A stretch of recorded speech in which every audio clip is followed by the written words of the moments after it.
been studying the book of Job at Jefferson Baptist, and in the book of Job, I'll tell you, it's a strong, beautiful, rich book, and one of the most richest parts about the book of Job, it gives us a beautiful revelation of God, of who God is, of how He works, of how He functions. And just to read a couple passages of Job 26, God spreads out the northern skies over empty space, and He suspends the earth over nothing. He wraps up the waters in clouds, yet the clouds do not burst under their weight. He covers the face of the full moon, spreading His clouds over it. He marks out the horizons on the face of the waters for a boundary between the lights. It's just awesome to read the book of Job and to see the power and the beauty of God. And Job gives us a description of his handiwork. He gives us a description of what He's doing and how He does it. Just not to go all the way through the book, but the book is just full of it. I keep the sea at bay. I send the lightning bolts their way. I give the ox for service. I have designed the horse for man's use and for battle. I built laws from the heavens, meaning that heavens is the universal heavens in the universe, and everything is completely structured, detailed by Him. The entire universe is completely detailed by Him. So reading the book of Job is a huge revelation of God. But it's not only a huge revelation of God, it's a huge revelation of somebody else. It's a huge revelation of Satan. Now, what Satan doesn't want to do is he never wants to show up. He doesn't want to be known. He doesn't want you to observe him and understand how he works. So in Scripture, you don't see him show up very much. You, in fact, only see him show up 3 different times. You see him show up in Genesis with Adam and Eve, and you see him show up in the wilderness, and then you see him show up in the book of Job. Now, when he shows up, I will tell you that we can study him. We can try to understand him, understand what he wants, understand what he's working for, understand his drive. And he just kind of has one overriding statement through all those times that he showed up. That would be with Adam and Eve, the wilderness, in the book of Job. And that overriding statement is, curse God. I want you to curse God. Look at just Adam and Eve. Did God really say that? You will not die. God's lying to you. God knows that if you eat, your eyes will be open and you'll be as powerful as Him. He's trying to just get us to turn away from God. He's trying to get us to curse God. He's trying to get us to step away from God.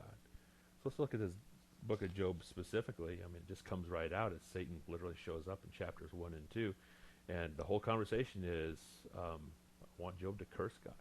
And he'll curse you to your face if I do what? If I can have him to create suffering on him. Satan does have a method. He wants us to curse God. And one of his overriding strategies is to give us suffering for the purpose of cursing God. He wants to be a cursed God, so what does he do? He brings suffering our way.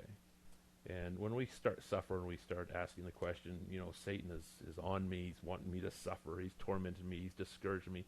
He's breaking me down. He's trying to ruin me. But is he? He's actually just trying to do one specific thing. He's just trying to get you to curse God while you suffer. Isn't it interesting that Satan could have done anything with Job? It is interesting that if he could have done anything, that you ever ask the question, why didn't Satan possess him? I mean, why didn't Satan make Job foam at the mouth? Why didn't Satan bring confusion to him? Why didn't Satan create Job to do these vile acts?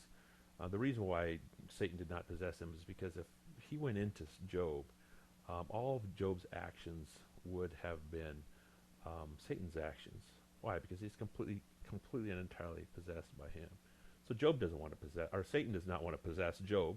Satan wants to destroy Job, and the way he can destroy Job is getting him to curse God. So he doesn't possess him. He brings suffering upon him for the very purpose of getting him to curse God. So we suffer with this coronavirus. We can often think that Satan is trying to destroy us. Satan is trying to kill us. Satan is trying to ruin our families. Satan is trying to destroy our lives. Satan is trying to destroy America, trying to divide America and other countries.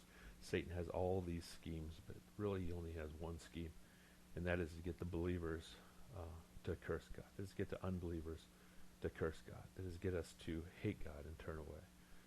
So as we're suffering, as we're walking through these difficult times, as a church, as a church and as believers, we need to sing louder than we've ever seen, give more than we've ever given, serve more than we've ever served, and literally even in our suffering be more joyful than we've ever been. The world needs to see God. And when we suffer as believers, and when we suffer in this world, that is when they're going to see God. That is when they're going to recognize that he exists.